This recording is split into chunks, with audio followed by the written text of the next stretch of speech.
You're listening to the Autism Weekly podcast. Each week, we share community voices and bring light to stories that increase awareness, acceptance, equity, access, and inclusion. If you haven't already, subscribe to join the Autism Weekly family. I'm your host, Jeff Skibitsky. This week, we are joined by not one, but two special guests. First up, we have Dr. David Cox, VP of Data Science for Rethink. With over 45 peer-reviewed articles and 3 books under his belt, Dr. Cox has dedicated his career to finding innovative ways to optimize behavioral health outcomes and clinical decision-making. We're also thrilled to welcome Jamie Pagliaro, co-founder and head of behavioral health at Rethink. With an impressive background working directly with individuals with disabilities across a variety of home and school settings, Mr. Pagliaro has authored numerous articles on the use of technology in special education. Together, they bring a wealth of knowledge and expertise to our discussion on the potential value of AI data analytics in the future of autism care. Welcome to the podcast. Oh, thanks, Jeff. It's awesome to be here. Appreciate you asking us on. Yeah, it's my pleasure. And I think that a lot of our guests probably have an understanding of what Rethink is, but it's nice to give a little bit of a backdrop. And Jamie, maybe you can just give us the global picture of what Rethink is and what they offer to the autism community. Yeah, thanks, Jeff, for having me back on your podcast. It's always fun to hang out with you and have a conversation. But we started Rethink about 15 years ago now with the idea that we could leverage technology to disseminate best practices for individuals with autism and behavioral needs. And I don't think any of us 15 years ago ever could have imagined all the different places we'd expand into. So initially, we focused on supporting school districts and their special education program. And today, our Rethink Ed platform supports thousands of school programs throughout the U.S. with not only autism, but also getting into social emotional learning and mental health prevention, which are huge topics, as you well know, in our public school systems today. We also have digital solutions to help parents of children with special needs, which we provide through our employee benefits program, Rethink Care. And that's allowed us to reach employees around the world, really, and support them not only with personalized digital tools, but also with access to a team of board certified behavior analysts where they can receive parent coaching. Of course, many folks in the autism ABA world know us for our Rethink Behavioral Health platform, where we provide an electronic medical record, practice management, and revenue cycle management, both software and services to providers that are typically working with health plans. And then our most recent expansion into developing tools to also help payers improve the quality and rigor with which they're authorizing and overseeing services for children with autism receiving ABA.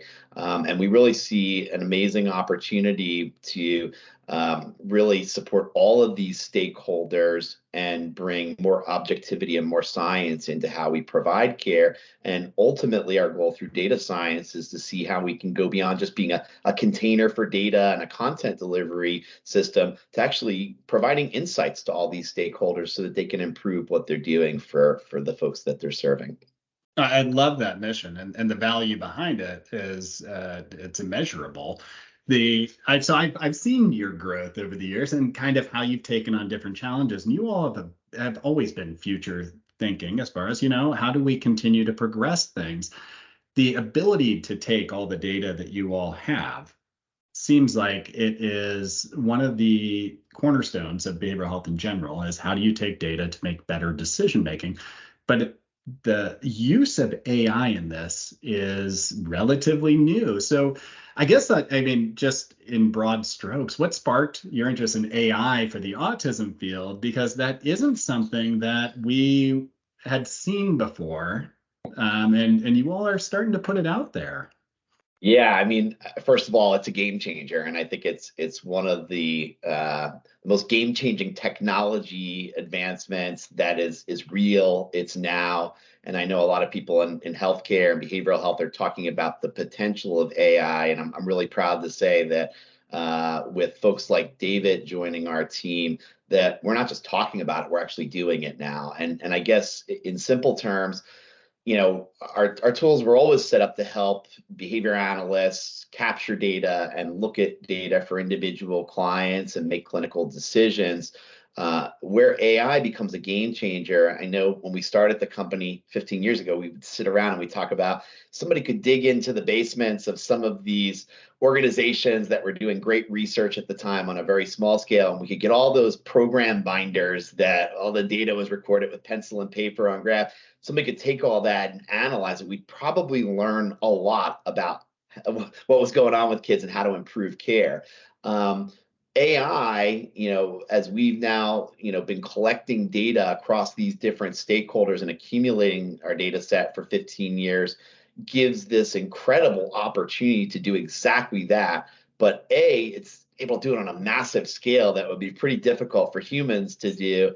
And B, it's able to start identifying things in the data that the human may not know to ask or even look for. And even previous big data science projects tended to be driven by a human hypothesis going in and looking for things to prove or disprove what they think was going on. AI sort of just blows that all out of the water and starts to look at things that we might not have even thought to ask the data. And I'll turn it over to David to maybe share some of his interest in this area and what brought him to collaborate. Oh, sure. Yeah. Thanks, Jamie. Oh, yeah. Did you have a question, Jeff? No, I was just going to ask, because I mean, your background is a lot of data science. It's been that way to try and improve quality of care, access to care, efficiencies in care. So tell me a little bit about, how you took that passion and where that came from. Oh, yeah, sure. So it really started back when I was a BCBA and I had a caseload, doing all the work that goes on with that. And within that, what I started to notice was that you'd have the same kid, same profile, same assessment scores, and two different BCBAs would come up with different decisions in terms of how much ABA they needed, what programs need to be worked on, what was of most priority based on the setting they're in. And really at the end of the day, each of those BCBAs had different kind of training, educational histories, and it was hard to say one was right and the other was wrong. So that really got me interested in just clinician decision making generally. How does that happen? How can we measure it? What does that look like?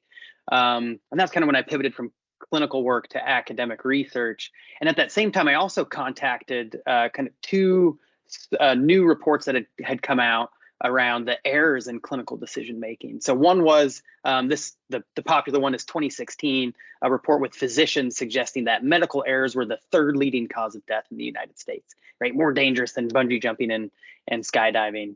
And then the second was some data out of the judicial process suggesting that the time of day that a judge makes a decision can impact whether they find you guilty and the length of the sentence. Right? If you catch them right before lunch, that's not a great spot. If you can catch them right after lunch, you're sitting better.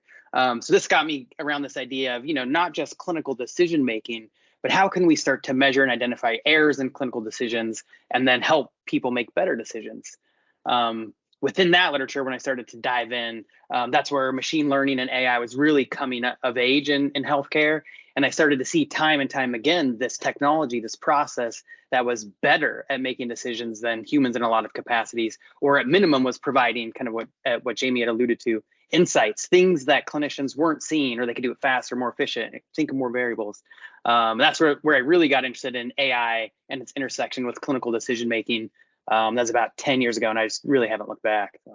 So what, and maybe you'll have to walk me through this because I'm not as educated on this as you are, but I look at what maybe my wife had done back when she was in schooling. So she's a physician, but she did a master's in public health and epidemiology, which is looking at population health data and looking at, okay, so how do we tailor recommendations in the medical world to that? Is AI looking at that at almost more of a granular level and taking even more data, but constantly processing it to kind of give us more individualized, fine-tuned answers to the population health questions? I mean, is that, or am I off in my thought process? Yeah, no, I think you're right on track. And where AI, I think, has benefits, kind of to your point, we can consider more variables, do it more efficiently, and we could do this in an ongoing manner. It doesn't take a human waking up and reanalyzing the data every day. And then the second, kind of coupled with that, is we just have so much more data on people, wearable technology, how they're walking and moving around their environment, the internet, all these things, that if you look at epidemiological studies 2 decades ago, 3 decades ago, there were just fewer things to analyze. Now we have hundreds, thousands, maybe millions of variables we can look at. And so then the question becomes, how do you efficiently parse through that to answer those very similar questions?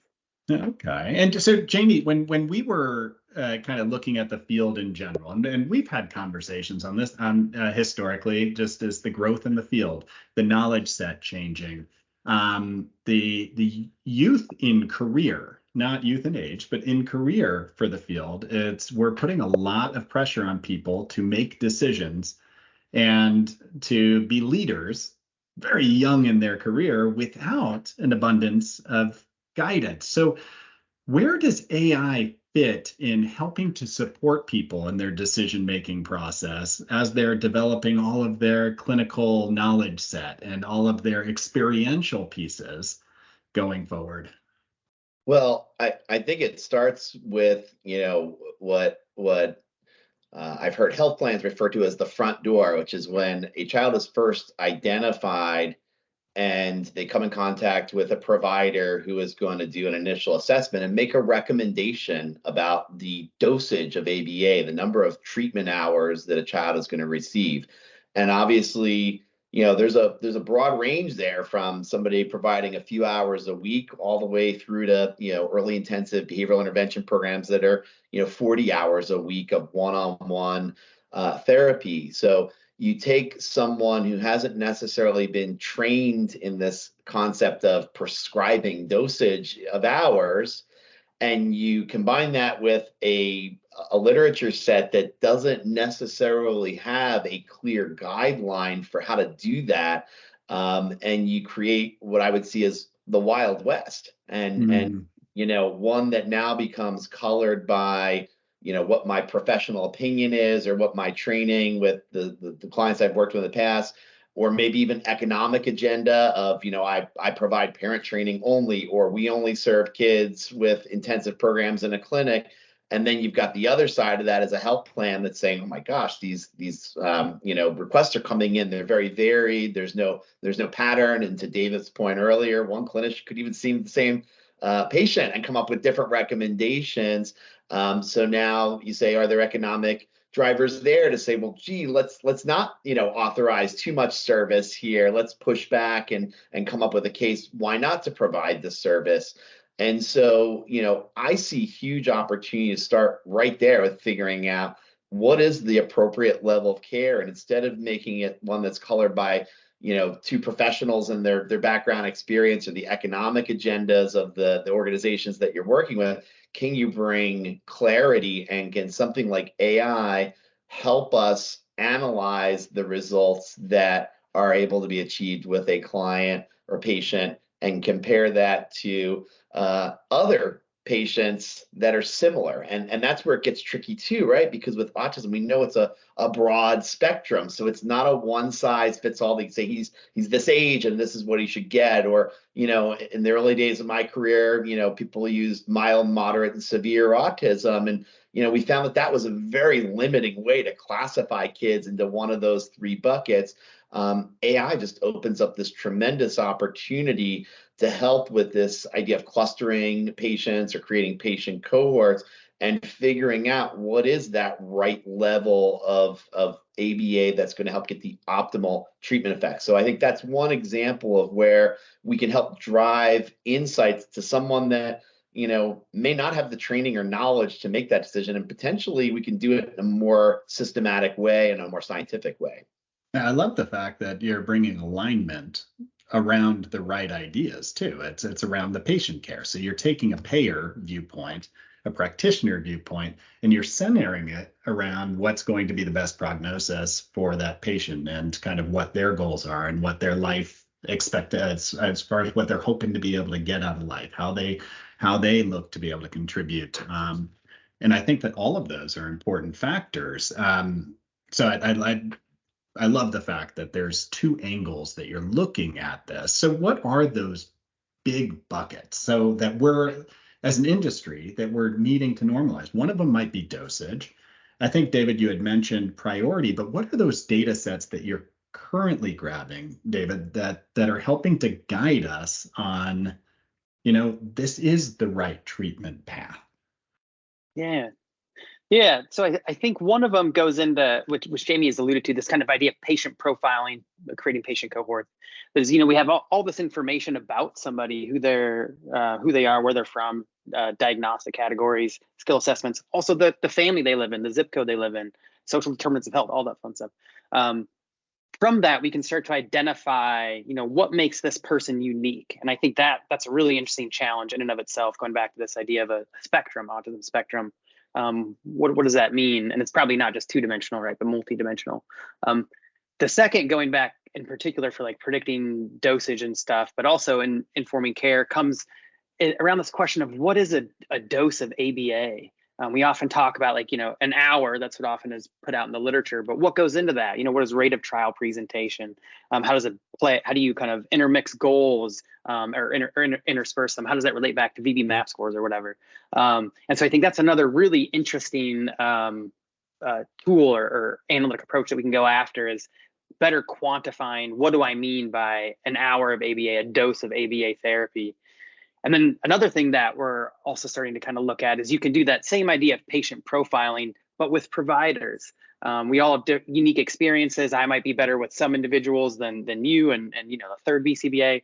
So you can start kind of combining this interesting kind of set of what exactly, how can we characterize or define a client or a patient? How can you identify who a provider is really good at working at, and what does ABA therapy actually look like? And when we bring these three things together, you can start then making recommendations around various combinations of that. How do I get to optimal progress or better progress? It's really fascinating, the opportunities that come off of even just those three things. I would never have thought about the specialization within ABA being something that could be driven by AI, but it makes sense, is that you're managing employees at the same time, and you're going to see their strengths. You're going to see where they're focusing better and where they're improving. So it's almost that third layer of, you have the ability to be able to provide better patient care. You have the ability to be able to get alignment with payers on, this is the expectation of care. But I think that as a management team, you probably also have a way to be able to better utilize your staff Absolutely. and your clinicians. And that's a part I would never have thought of as far as the value of what AI could provide. So one of the issues that I see often is that within our field is that we're not communicating the potential path of treatment or the barriers to treatment, or I don't want to use the term prognosis, but people ask for what's the prognosis? How long am I going to be there? And what should I expect? Does this open up those communication trends? And maybe, Jamie, you've been in the front line of trying to understand, the autism community and what their needs are as far as understanding treatment. Does this create better dialogue? I think it does, and I think it points us in that direction. I think the technology or the application of this technology to the type of data that we have is still in its early stages, that I would be cautious about saying we can give you a long-term prognosis. And we might get there, right? I mean, that's where the more information we have and the longer we can track a progression, the better. I know, for example, we're doing a lot of work with our AI system on data that's collected in EMR, and that doesn't necessarily tell us what happens when the child leaves treatment service and is no longer tracked by that provider. So there's clearly going to be some gaps in the data that might preclude us from having a real long-term view at this stage. What I do think it does is help us talk in shorter increments. I mean, I think we're all familiar with the concept that a health plan authorizes services typically in 6-month chunks. And I think what the AI system that David and team have worked on can help us do is first of all, have more informed conversations with parents and with funders about what is optimal for that period of treatment and why we think that's optimal for that particular patient. and to have some understanding of what kinds of things should be prioritized and worked on during that time, and what we think we can accomplish within that period of time. So, I look at, this whole world of things that we might teach, or skill deficits that we might address in an ABA program. I know with Rethink's platform, we've got, hundreds of protocols that you can pull from. Some of them are sort of recommended by using tools like the VB map, but ultimately it's up to that clinician to develop a treatment plan and say, here's what we're going to work on for that 6-month period. If we can better inform that clinician and say, I know you want to put these 6 things in, but actually if you pulled this other thing from the communication domain into the plan, that might have a better chance of being successful in the next 6 months and might give you a better result. I think that's the kind of thing that we can really start to inform care. And maybe it's not a long-term prognosis, but it can help us set some expectations in shorter increments of time when active treatment's being delivered. Yeah, and I mean, so I guess this brings about the question is, when Rethink had the M&A, the Medical Necessity Advisory Tool, it was a tool. So it was part of a decision-making process. It wasn't the be-all, end-all, this is exactly what you have to do. So I'm almost thinking that the AI piece is going to be the same thing. It gives you a starting point. It gives you the framework to start thinking through those processes. And then when you have things that you are, as a clinician, saying, I look at the culture of this family. I look at the ecology of what's happening in their life right now. I look at their lived experience. I make modifications to individualize. Does that help to, and maybe I'll ask you, David, because you're so heavy into the data science part, but does that help to kind of take away any of the ethical concerns that would occur with AI, where you're almost living just by the numbers, by using it as a component tool? Yeah. Oh, I agree 100%. And I think one thing that might help people better understand what these systems do is they're phenomenal at identifying patterns within the data that we have. So exactly to your point, to the extent that there are characteristics or things going on in someone's life that we don't have data on, one, let alone we have enough data on that we can actually work it into the system, it necessarily won't be including that information. It doesn't just kind of know everything. So a lot of these tools, they can't see everything. They don't have data on everything. So exactly to your point, these can serve up recommendations, insights, things that people may not have thought of that should be used in conjunction with the individual's clinical expertise, things that they're seeing. It's referred to as the human in the loop in artificial intelligence, especially in healthcare. There's always a human in the loop. And in some states, it's legally mandated. You can't automate this stuff. So. Yeah, and I think that, I mean, by having the advantage of getting the data up front that gives you a general framework, I think that just helps to guide. And especially as a clinician that might be still early in their career or even late in their career, and there's new kind of science that's out there that you just can't keep up on everything, is having something that's giving you and feeding you some of that information from the beginning has got to be extremely helpful in your treatment planning process. So as you look through this and as you start to kind of identify some of the things that you're already able to do, which might be giving some guidance on dosage, being able to kind of look at, maybe the number of objectives that might be more optimal for different kind of categories of clients. What are the things that you're hoping you might be able to get to in the future that maybe aren't there yet, that we can start to maybe have our fingers crossed that, we might get even more knowledge out of this system? Yeah. I'll take a first crack, and then David, I'd love to hear you expand on this one too. But I just think we can keep digging deeper and deeper. And I keep telling people, some of the initial work that we've done with our data set is still really the tip of the iceberg. So if, let's say, we can predict based on a child's profile, based on the number of hours of service they receive, we can predict approximately how well they'll do with a treatment plan and progressing through goals, and then potentially identify patients that maybe aren't progressing as expected. That's a great step in the right direction, that we say, hey, clinical director or BCBA, you should be taking a closer look at this case because he or she is not progressing as we would expect. And maybe there's human elements that are outside of our data set that we're not seeing that the human can lay eyes on.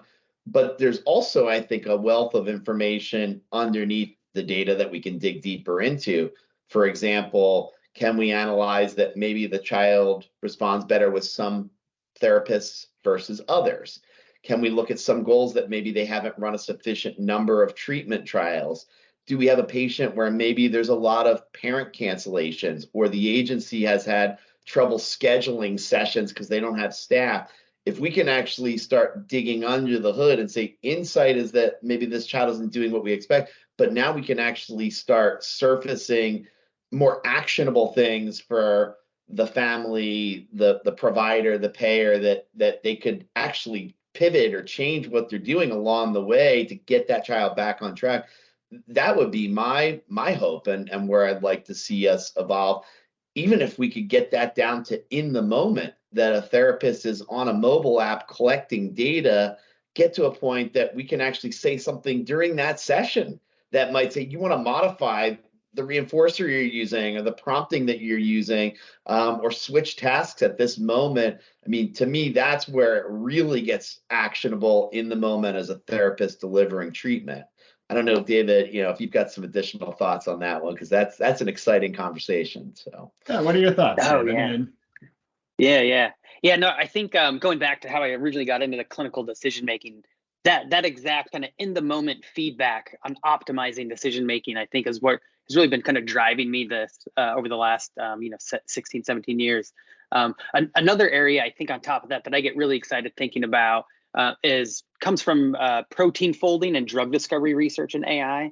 And what's been fascinating there is that they've been using AI to come up with kind of novel ways of folding proteins, and they're coming up with solutions to treating disease and disorders, things like that the scientists don't know how they work. They didn't foresee this thing being discovered, but it's effective. And it's like those unknown unknowns. And that's also where I get excited. As we dig into this, what kind of interesting things are we going to find that we say like, hey, this is going to be effective for this kid? And it is. And then we have to figure out why is that effective? You can do the hard science after that too. But, in the moment, kind of optimizing decision making and unknown unknowns, I think are the two things I get excited about in the future. Yeah, I mean, with the amount of data that you all are able to collect right now, I would imagine is that getting some of these trends, some of these patterns becomes more and more readily available. Even in the current process, and I want to get back to the relationship with payers, is that oftentimes I hear the frustration on the payer side is that, you have programs where it's very consistently saying everybody who comes into our program has to get this number of hours. It's not individualized. There's no real process to it. On the other hand, they have it where it's totally subjective to, well, this patient could get 5 hours and there's no rationale behind it. And then the same patient, the kind of characteristics might be 25 hours by somebody else.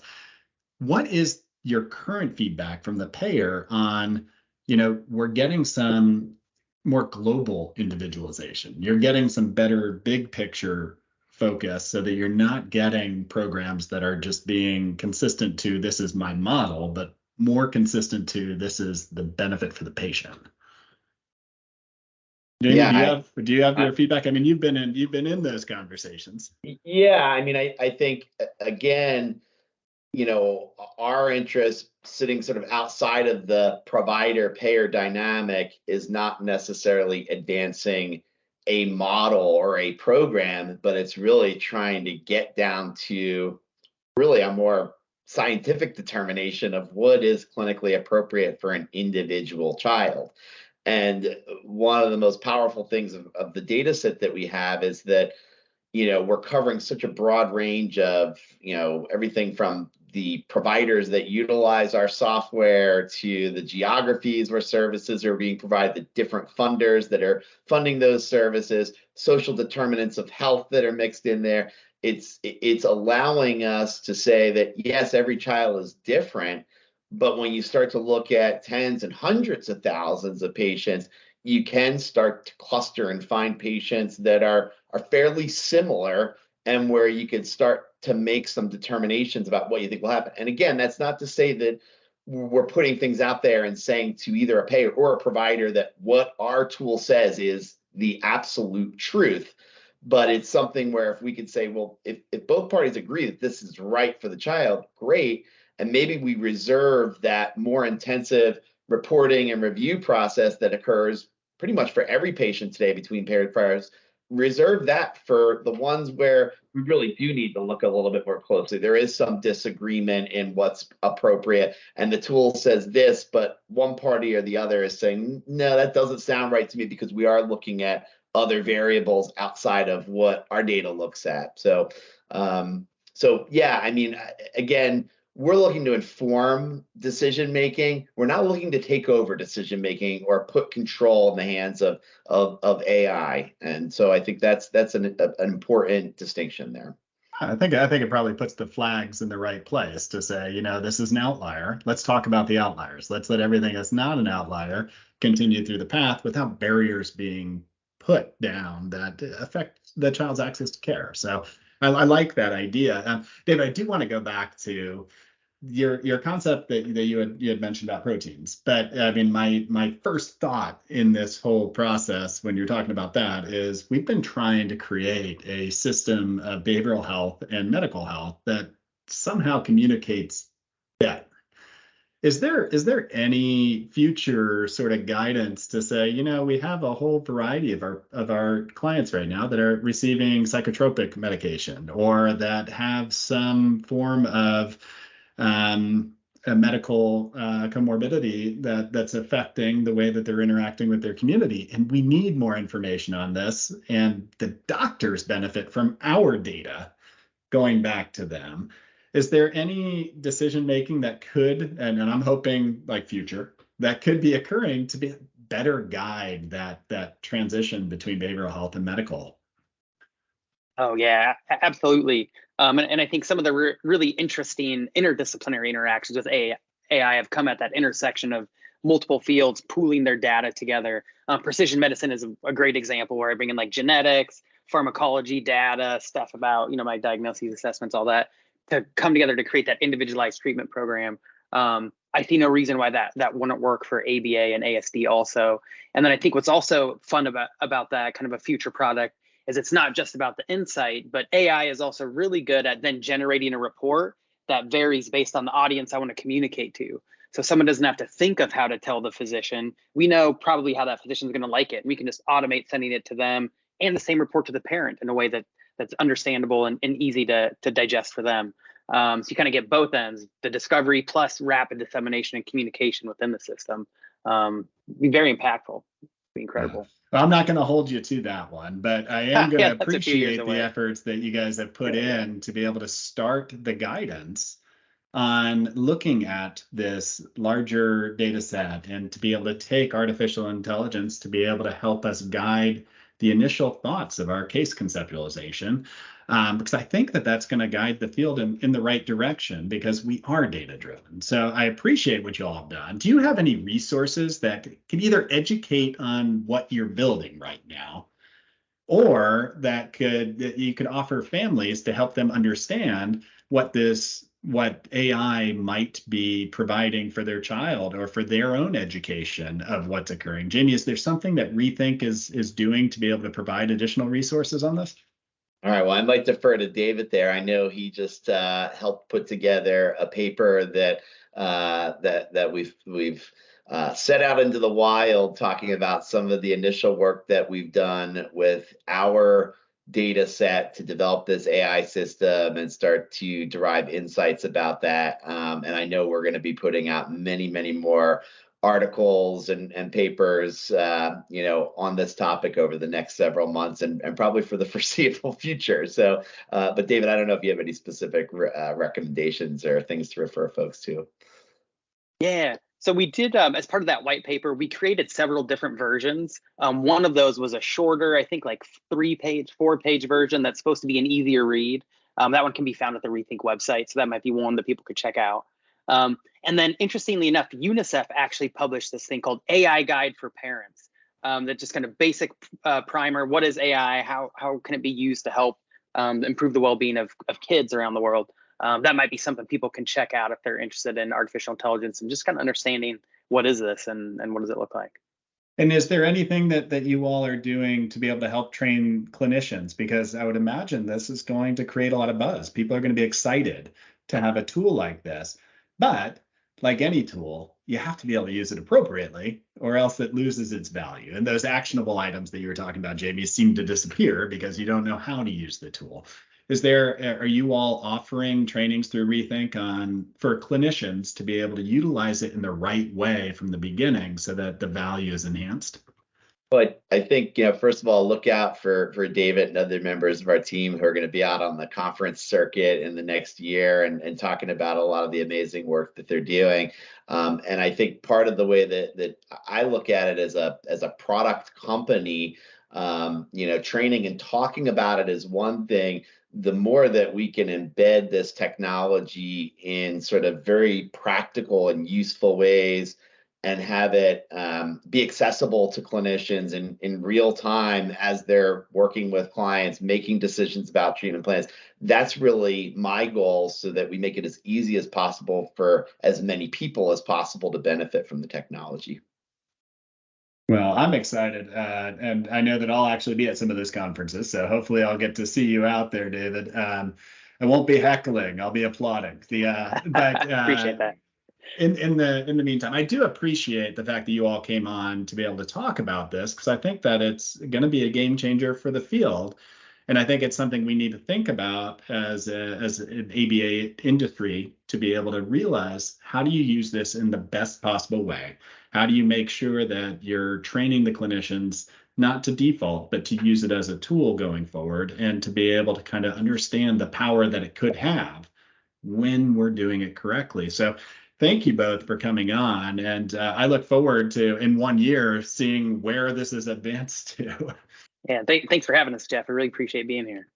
Yeah, thanks, Jeff. Always a pleasure. Thank you for listening to Autism Weekly. We hope you tune back in next week to learn more about autism in the real world. Autism Weekly is now found on all the major listening apps, including Apple Podcasts, Google Podcasts, Stitcher, Spotify, Amazon Music, and more. Subscribe to be notified when we post a new podcast. Autism Weekly is produced by ABS Kids. ABS Kids is proud to provide diagnostic assessments and ABA therapy to children with developmental delays like autism spectrum disorder. You can learn more about ABS Kids and the Autism Weekly podcast by visiting abskids.com. Thanks for tuning in. See you again next week.